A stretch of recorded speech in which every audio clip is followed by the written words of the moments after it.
animal behavior, communication. Many animals show fascinating ways in which they communicate. Sounds, coloration, gestures, and also smells are amongst the signals that animals use. But not every sound or gesture is a signal. A signal has specifically evolved to transfer information and on average provides a benefit to both the signaler and the receiver. We thus expect that signals provide honest information. However, since the interests of signalers and receivers often differ, providing false or unreliable information to cheat inevitably happens. These dishonest signals occur as long as they are rare. The cost of signal production usually maintains the honesty. For example, not all individuals are able to produce a high-quality signal, like a small frog that cannot physically produce a low sound. Or it can be too costly to produce a high-quality signal. Low-quality individuals might not have the time and energy to invest in calling loudly, for instance. Also, the cost by social punishment for cheaters can be a mechanism to prevent cheating.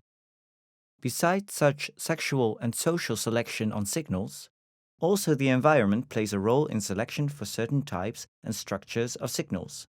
In dense vegetation, for instance, sounds are better than visual signals, because sight is limited.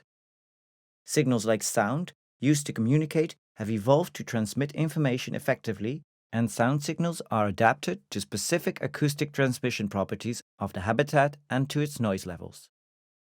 Signals may be used specifically to address one specific individual, but many signals are also general advertisement signals for a territory or to attract and defend a mate, such as birdsong, frog or insect calls, or the roars of a red deer. Such loud, long-range signals lead to communication networks where individuals are connected without meeting each other directly.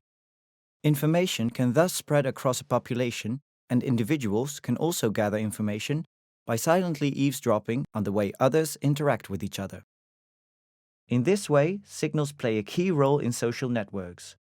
These examples of animal communication show that it has many principles in common with the way we humans communicate, although it does not reach the high complexity of human language, with its many syntactical possibilities and conceptualization.